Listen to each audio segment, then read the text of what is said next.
Saludos y bendiciones en esta hermosa tarde. Damos inicio a esta nueva materia. Vamos con la clase número 1 de lo que es la escatología. Vamos a hacer un análisis de lo que es esta área de las ciencias teológicas, en las cuales, pues, en nuestros días, amados hermanos, es algo de suma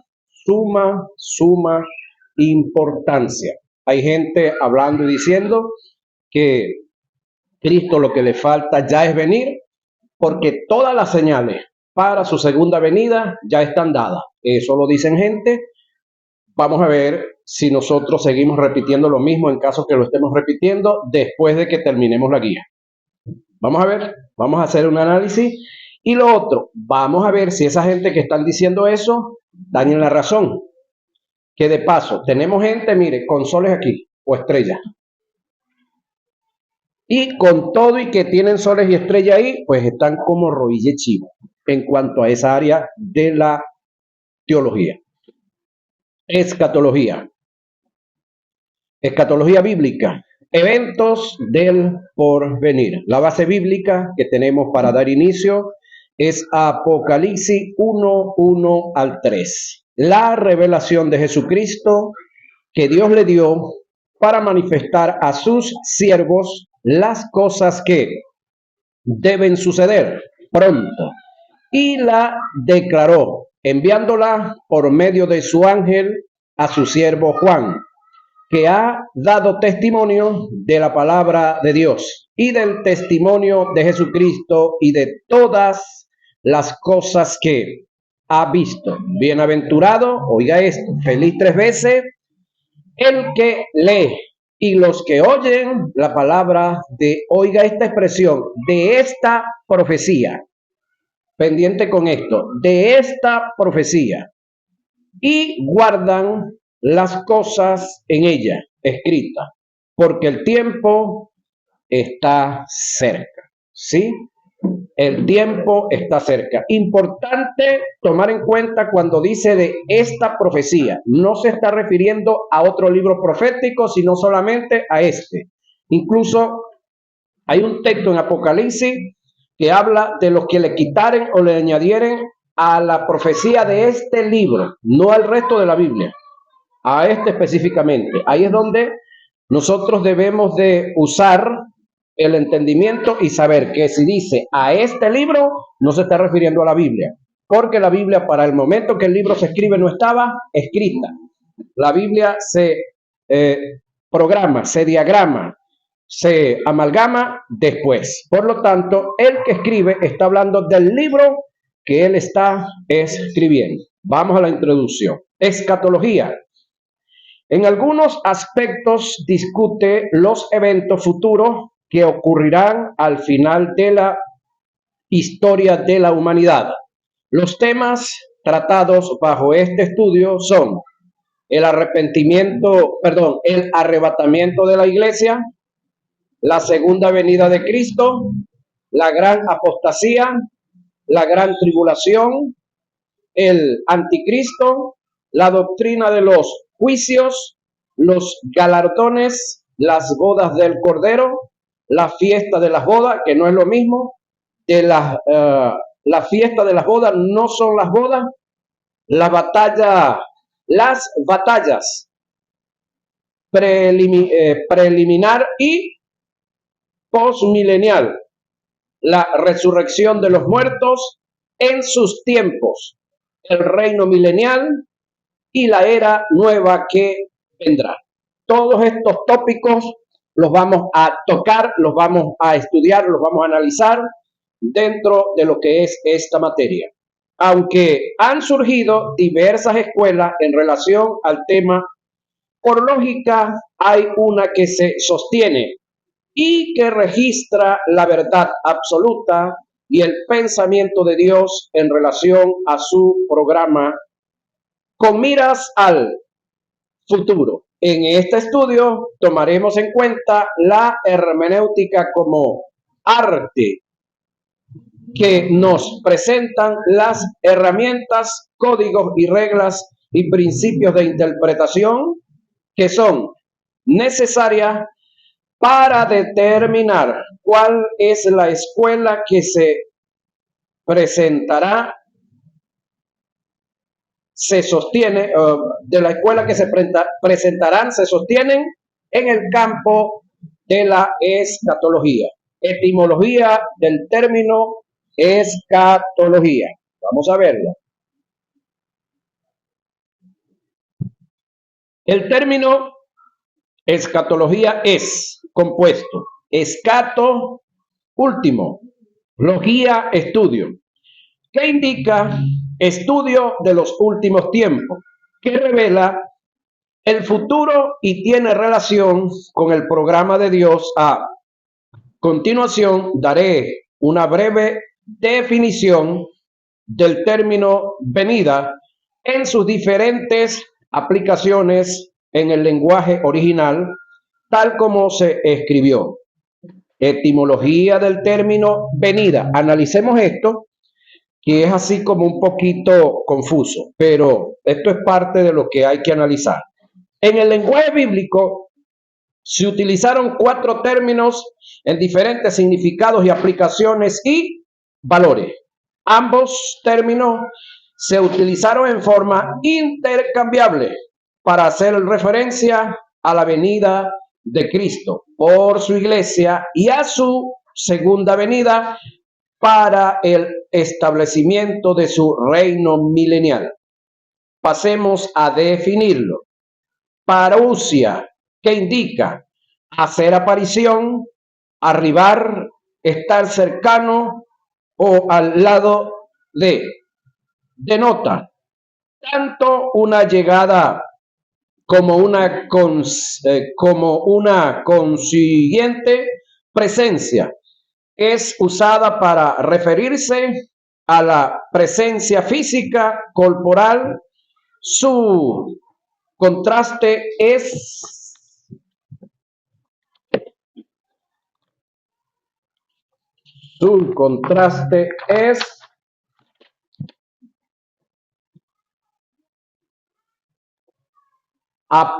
apusía, que significa ausencia. Pablo hace mención de estos 2 términos al tratar de su presencia ante los filipenses. En consecuencia a su ausencia, Filipenses 2:12, el término parousia aparece 24 veces en el Nuevo Testamento. Vamos a trabajar de esta forma más bien. Ok. Aparece 24 veces en el Nuevo Testamento. Este vocablo, parousia, se usa para hacer referencia a la venida de Cristo, para el traslado de la iglesia, 1 Corintios 15:23, 1 Tesalonicenses 2:19, 4:15 y 5:23, 2 Tesalonicenses 2:1, Santiago 5:7 y 8 y 2 de Pedro 3:4. También es usado esta expresión parousia para hacer referencia al retorno de Cristo con su iglesia para el establecimiento de su reino milenial. Mateo 24:3, 27:37 y 39. Y 1 Tesalonicenses 3:13 y 2 Tesalonicenses 2:8 y 2 de Pedro 1:16. Leen los textos en su casa, los estudian y los analizan. Ahí el término que se usa es etimológicamente es parousia. En conclusión, al uso de este término en relación a la venida de Cristo, su objetivo es demostrar enfáticamente que en ambas apariciones, oiga, en ambas, ¿cuáles ambas? Segunda venida y arrebatamiento, o arrebatamiento que es primero y segunda venida. El retorno de Jesús será en forma corporal en las dos. En una viene hasta las nubes y en la otra viene y posará sus pies nuevamente sobre la tierra. Parousia se usa para describir la presencia de Cristo con su discípulo en el monte de la transfiguración. Segunda de Pedro 1:16. Cuando se usa del retorno de Cristo en el arrebatamiento de la iglesia, que es el tema que nos atañe a nosotros, significa no meramente su llegada momentánea por sus santos, sino su presencia con ellos desde aquel momento hasta su revelación y manifestación al mundo. También se usa este término del inicuo, del hombre de pecado, de su acceso al poder y de sus actos en el mundo, en el periodo de la gran tribulación posterior a la venida de Cristo.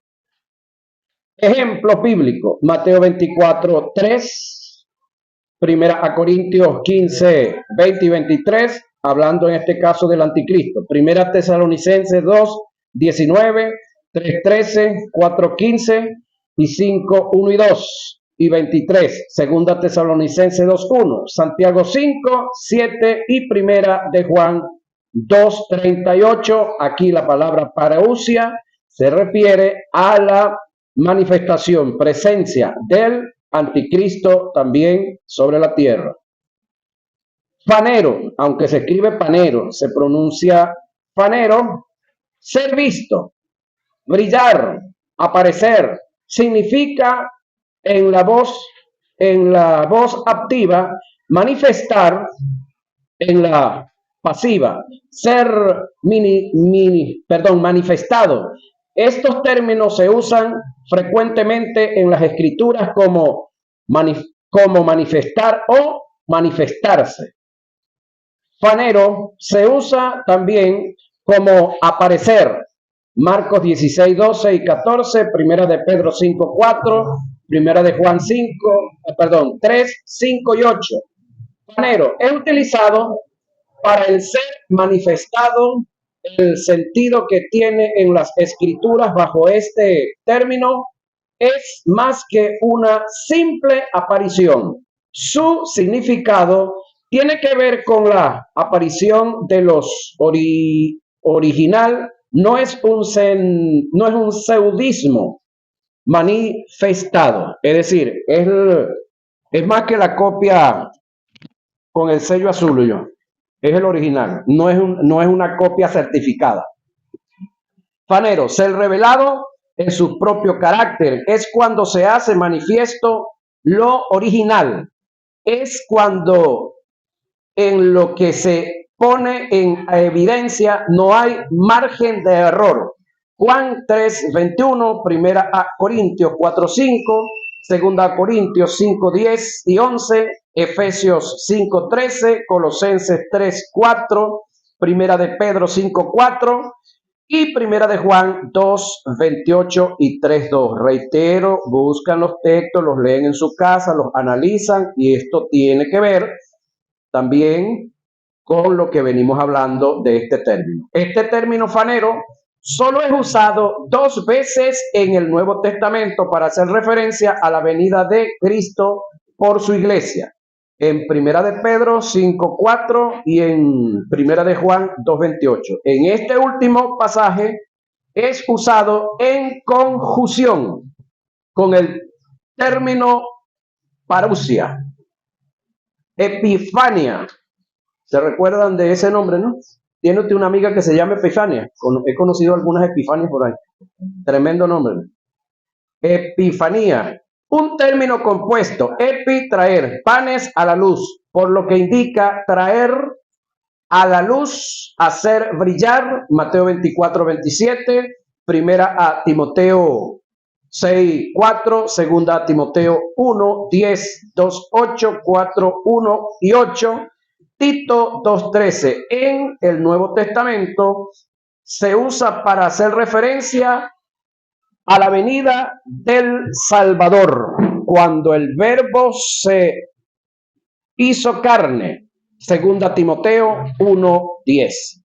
Venida del Señor Jesús en el aire para el encuentro con sus santos. Primera a Timoteo 6:14, segunda a Timoteo 4:1 y segunda a Timoteo 4:8, del resplandor de la gloria del Señor Jesús, como el relámpago que sale del oriente y se muestra hasta el occidente. Mateo 24:27, que le voy diciendo, todo lo que aparece en Mateo 24 y Mateo 25 no tiene nada que ver con la iglesia. Por lo tanto, la iglesia no va a ver ese relámpago como tal, ¿sí? Como iglesia, estando en la tierra. Ya la iglesia, para ese momento que surja eso, va a estar en el cielo. Es más, cuando el texto sagrado le dice a usted que Él viene con sus santos millares, ¿quién cree usted que son esos santos millares?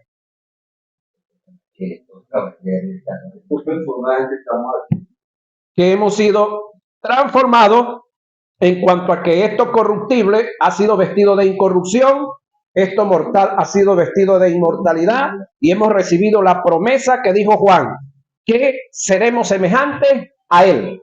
Es decir, está preparado para nosotros un cuerpo similar, igual al de Cristo Jesús. Ahora, de su aparición del Señor en el aire con sus santos para el establecimiento de su reino milenial, segunda Tesalonicenses 2:8, Tito 2:13. En la segunda carta que Pablo le escribe a Timoteo, utiliza dos términos de los que venimos tratando, pero que ahora ha sido manifestado, la palabra ahí es fanero, por la aparición, epifania de nuestro Salvador Jesucristo, el cual quitó, yo no sé si esto lo consiguen en la Biblia algunos ministros o se les ha desaparecido. Oiga esto, el cual quitó la muerte y sacó a la luz la vida. Y ahí la palabra, tácito sobreentendido, es la vida eterna. Y la inmortalidad, por supuesto. Al haber inmortalidad, pues hay vida eterna. Por el Evangelio. Segunda Timoteo 1:10. Apocalipsis es un término compuesto que con el prefijo apo, unido al término griego calupto, indica descubrir, quitar el velo. En el español, el prefijo re no indica volver a velar, sino remover el velo, o también desvelar, para dejar a la vista de todo algo que estaba cubierto por un velo. Nadie os engañe en ninguna manera, porque no vendrá sin que antes venga la apostasía y se manifieste, el término aquí es apocalipto, el hombre de pecado, el hijo de perdición. Segunda Tesalonicenses 2:13. Aquí está hablando, por supuesto, del anticristo. O reitero el texto, nadie os engañe en ninguna manera, porque no vendrá sin que antes venga la manifestación, ¿sí? Y se manifieste apocalipto, es decir, lo que está oculto, el hombre de pecado, el hijo de perdición. Apocalipsis está en contraste y subcalupto indica tapar, cubrir, ocultar.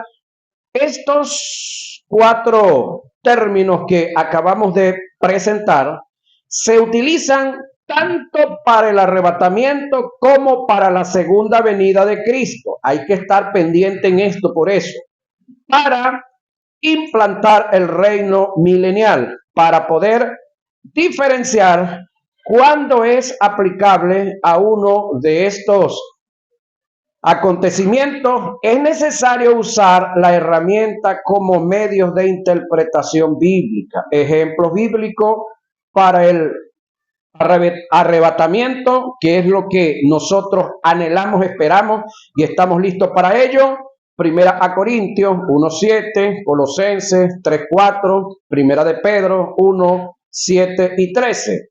Segundo ejemplo bíblico para la segunda venida, Primera de Pedro 4:13, Segunda Tesalonicenses 1:7 y Lucas 17:30. Verdades en relación al arrebatamiento de la iglesia. ¿Sí? Vamos a ver estas verdades que por años, señoras y señores, el liderato estuvo ignorando hasta que Dios, pues, iluminó esta verdad y tenemos a esta altura de la vida gente negando esto. Aquí vamos a mostrar por las escrituras que esto no es la idea de un par de sacerdotes, como algunos están diciendo por ahí. Que estos individuos lo dijeron antes que muchos otros. Bueno, ¿qué le vamos a hacer? Ahora, el tema del arrebatamiento en el área de la escatología es complejo. Ahora, el complejo no es el tema, los complejos somos nosotros. Y controversial por tener varias posiciones desde el punto de vista teológico. En este estudio por ética voy a presentar las diferentes escuelas y posiciones, haciendo un análisis de cada una de ellas, usando la hermenéutica como medio de interpretación para ir descartando las posiciones de algunas escuelas que no tienen fundamento y que por sí solas pierden fuerza en la escatología y se pueden considerar como falsas.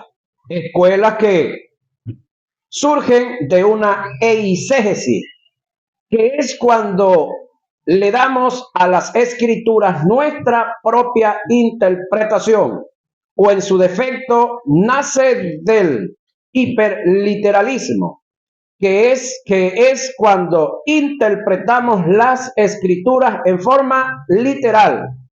Exponemos lo que las escrituras dicen, pero no decimos lo que ellas quieren decir.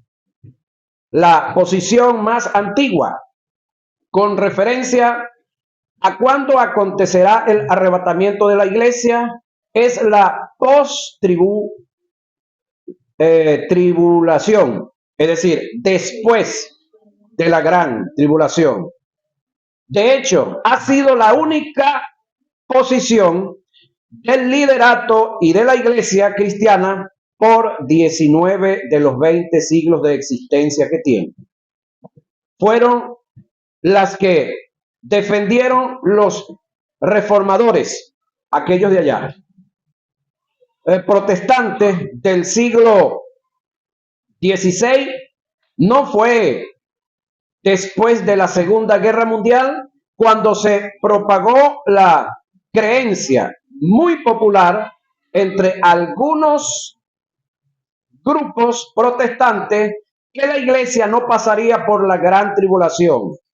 Esto nos lleva a preguntarnos si la iglesia estuvo equivocada o el liderato de la iglesia, y por lo tanto tenían la iglesia así, por tanto tiempo sobre un tema tan importante como este. O están equivocados los que han traído una nueva doctrina en cuanto al tema del arrebatamiento. El siguiente estudio es un desarrollo con el propósito de investigar cuidadosamente el texto bíblico con relación a la doctrina del arrebatamiento de la iglesia, mal y comúnmente referido como el rapto. Dos cositas la aclaro. Los que hablan del rapto no están en pecado, y los que creen que van a pasar por la gran tribulación tampoco están en pecado, no se preocupen por eso, pero están desubicados. Etimológicamente, cuando estudiamos, pues nos damos cuenta que le hace falta estudiar. Y si ya han leído esto y siguen recalcitrantemente pensando como venían pensando, bueno, podemos decir que son más porfiados que el ala de un sombrero viejo. Se caen, y usted lo levanta y no tiene que coserlo, pegarle un broche. Mucho se ha debatido en los últimos 100 años en cuanto a si este evento tan esperado acontecerá antes del periodo conocido como la gran tribulación. que es pretribulación, en medio de la gran tribulación o medio tribulación, o al final de la tribulación, post tribulación. En otro caso, también se ha debatido si el traslado de la iglesia se dará en forma parcial o en parcial, o en su defecto, si habrá o no habrá arrebatamiento. Esa es otra escuela que anda por ahí dando vuelta. Por medio de este desarrollo, estudio, buscaremos la verdadera posición que registran las escrituras acerca del traslado de la iglesia. Lo cierto del caso, oiga, es que el arrebatamiento de la iglesia perdió fuerza como doctrina bíblica, dándole lugar a otras doctrinas aisladas de la verdad, tales como el Kingdom Now. ¿Qué es eso? Reino ahora. Es decir, no hay arrebatamiento, ya el reino está aquí.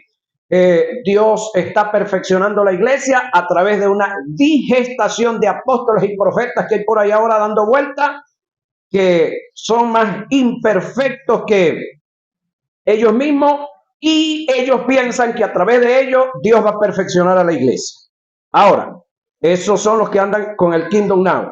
Doctrina que niega el arrebatamiento de la iglesia por el simple hecho de que quienes presentaron y defendieron la enseñanza del arrebatamiento de la iglesia utilizaron los textos y pasajes que no tienen nada que ver con dicho arrebatamiento, tales como: esto no tiene nada que ver, señoras y señores, con el arrebatamiento de la iglesia, lo que le voy a decir ahorita. Esto tiene que ver con la segunda venida. Muchos son los llamados y pocos son los escogidos. Mateo 22, 14. El que perseverare hasta el fin, este será salvo. Mateo 24, 13. Porque donde quiera que estuviera el cuerpo muerto, allí se juntarán las águilas. Mateo 24, 28. Estarán dos, en el campo, el uno será tomado y el otro será dejado. Mateo 24, 40. Y en adición a esto, tomaron parábolas que no tienen nada que ver con el arrebatamiento, tales como parábola de las 10 vírgenes, Mateo 25, 1 al 30, parábola del trigo y la cizaña, Mateo 13, 25 al 30, parábola de la red, Mateo 13, 47 al 50, nada tiene que ver. Y esta última parábola de la gran cena, Mateo 22, 1 al 14. Todo esto que le acabo de decir se enseñó, se dijo que tenía que ver con el arrebatamiento de la iglesia. No, tiene que ver con la segunda venida de Jesús. Todo esto que acabamos de expresar tiene que ver con la segunda venida de Jesús. Y la segunda venida de Jesús es una realidad bíblica, teológica. Se va a dar 7 años después de que se dé el arrebatamiento de la iglesia. El arrebatamiento de la iglesia, señoras y señores, no tiene señales. Para nada, no hay señales para el arrebatamiento. Está enmarcado en lo que se conoce como la doctrina de lo inminente. ¿Qué es lo inminente? Yo lo que consigo más comparado para algo inminente es el embarazo de una dama, porque son las que salen embarazadas, ¿verdad? Ok. Una dama sale embarazada, por decir algo, hoy, y ese muchacho, si no se cuida, hace una mal fuerza, recibe una impresión muy fuerte, un susto, puede perderlo mañana. No está escrito en ninguna parte del mundo y en ninguna parte de la historia que ese muchacho va a estar obligatoriamente 9 meses en la barriga de esa mujer. Hay unas que lo han perdido o se interrumpe el embarazo, como dicen algunos por ahí, al mes, 2 meses, 3 meses, 4 meses, 5 meses. Algunos 6 mesinos se salvan, son pocos. Los 7 mesinos, la mayoría se salvan. Los 8 mesinos, no sé qué pasa con ellos. No todos se salvan. La mayoría, hasta donde yo conozco un poco esa área, mueren. y hay algunos que llegan a 9 meses, 2 semanas y hasta 3 semanas se pasan. Entonces no es algo estricto, extremadamente estricto, que un embarazo tiene que interrumpirse normalmente a los 9 meses. Por lo tanto, un embarazo está enmarcado en lo que se conoce como la doctrina de lo inminente. Es inminente. Bueno, de la misma manera está enmarcada el arrebatamiento de la iglesia. Es algo inminente, no hay fecha, no hay hora, no hay día, no hay señales de ningún índole. Las señales que habla la Biblia son las señales de la segunda venida de Jesús, que una de las que muchos mal usan es Mateo 24:14, donde eso lo vamos a ver más adelante, pero déjenme comentar un poquitico acá. El texto dice, y será predicado este evangelio del reino a todas las naciones para testimonio a ellas, entonces vendrá el fin. La pregunta es, ¿el fin de qué? No es el fin del mundo, no es el fin del mundo. Ahí hay que hacer análisis de lo que venimos leyendo. ¿De qué es que viene hablando el texto? Y será predicado este evangelio del reino a todas las naciones como testimonio a ellas. Entonces vendrá el fin. ¿El fin de qué? Analice. Hilación del pensamiento. El final de la predicación del evangelio del reino, porque al predicarse el evangelio del reino en todas las naciones, ya no se va a anunciar más, aparece Cristo. Ya, así es sencillo, no es el fin, porque de ahí viene el juicio a Israel, el juicio a las naciones, viene el milenio, y ahora es que hay vida pues para adelante. Entonces ahí es donde hay que leer la Biblia para estudiar, hacer hilación del pensamiento, hermanos queridos. Seguimos acá. Pero el hecho de no haberse fundamentado dicha posición en la verdad bíblica no niega el arrebatamiento de la iglesia. Pablo fue un defensor arduo de dicho evento hasta el punto que demarcó el traslado de la iglesia como inminente, ya que se contaba entre los que estuvieran vivos cuando esto aconteciera. Ahora la pregunta es, ¿Pablo nos estaba mintiendo? No. Esa es la gran demostración de que Pablo estaba hablando de que el arrebatamiento era en cualquier momento. ¿De eso cuántos años aproximadamente han pasado? 1900 y algo de años, ¿verdad? Y esa palabra sigue vigente, viva. Es más, nuestro muy conocido en esta parte del mundo, evangelista Gigi Ávila, lo predicó y lo enseñó muchas veces. Él entendió la verdad de Pablo. Cuando el viejo muere, ¿qué decía la gente por ahí? Mira, el viejo nos mintió y que iba a esperar el arrebatamiento de la iglesia. No, él leyó, entendió lo que Pablo dijo y lo enseñó como tal. Pablo dijo lo mismo también que dijo Gigi Ávila. No, al revés. Pues es que venga, porque no al revés. Ajá. Gigi Ávila repitió lo que Pablo enseñó. Ajá. Sí. Ahora, por otro lado, hay quienes niegan el arrebatamiento de la iglesia. Lamentablemente es cierto. Por ser una doctrina relativamente nueva. Apenas tiene 126 años.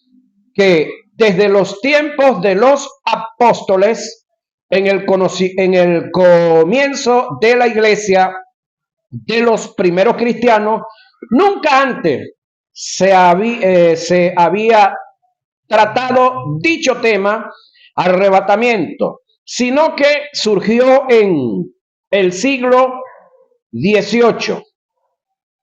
Ellos alegaban que la razón que el tema del arrebatamiento nunca se trató desde los tiempos de los apóstoles, sino hasta el siglo XVIII. Es porque dicho tema no aparece registrado en el texto sagrado. Eso es lo que ellos alegan. La respuesta a este argumento es que por igual debiéramos negar la doctrina de la justificación, oiga, por gracia, ya que dicha enseñanza, ¿cuál? La doctrina de la justificación, surgió desde los tiempos de los reformadores, en el siglo XV.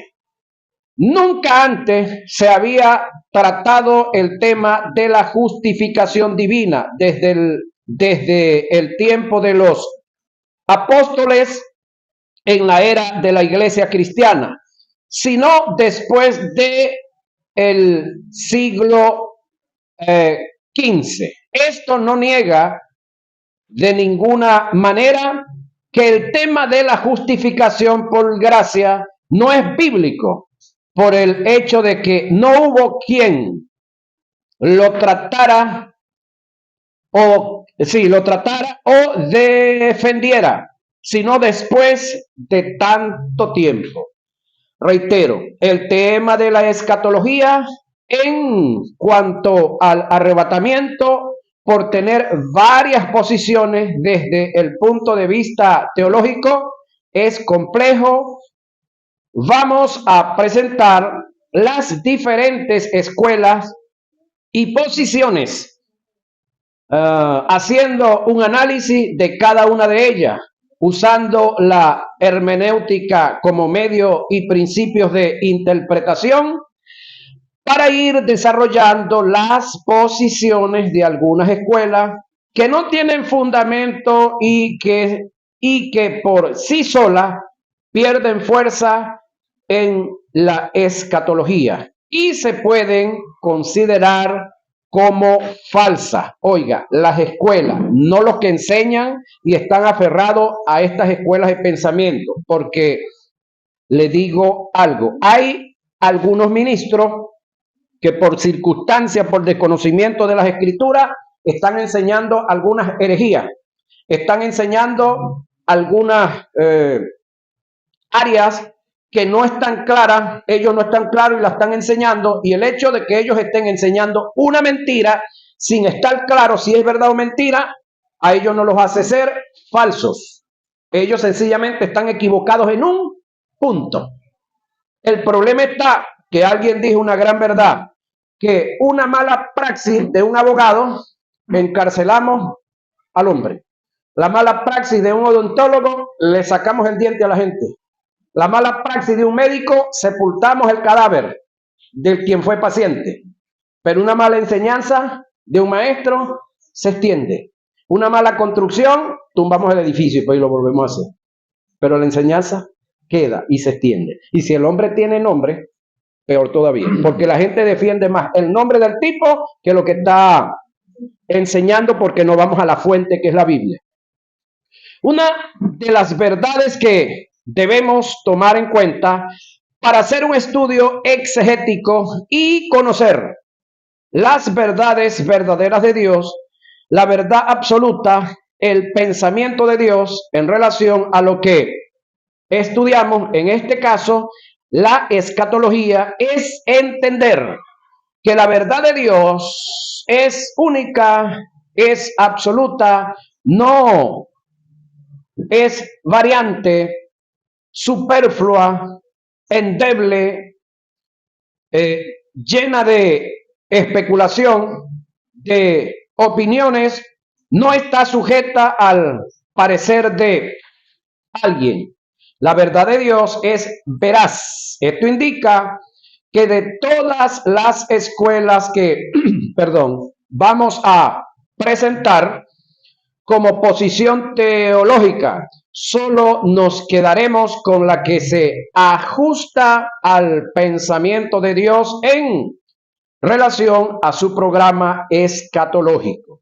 La variante de la iglesia en su forma de vivir es que no está caminando en lo absoluto de Dios. Oiga esto, en su mayoría no conocen el pensamiento de Dios. El creyente está dando sus pasos en un sinnúmero de ideologías, paradigmas, estatutos internos, tradición, dogma, religión, principios de ocultismo, seudismo, catolicismo romano, y todo esto es denominado como falsa doctrina. El hecho de que en la iglesia hayan diferentes escuelas en la teología es porque la verdad absoluta no reina en el seno de la iglesia. Reitero, ante una verdad absoluta no hay lugar para opinar, cuestionar, dudar. No hay lugar para el a mí me parece. Así considero yo que no lo es así. No hay lugar para todas esas áreas cuando nosotros, señoras y señores, estamos ubicados, estamos montados, estamos caminando en la verdad absoluta de Dios. Luego vamos a ver el término arrebatamiento en el sentido etimológico para nuestra segunda hora de clase. Ya nos montamos los 40 minutos.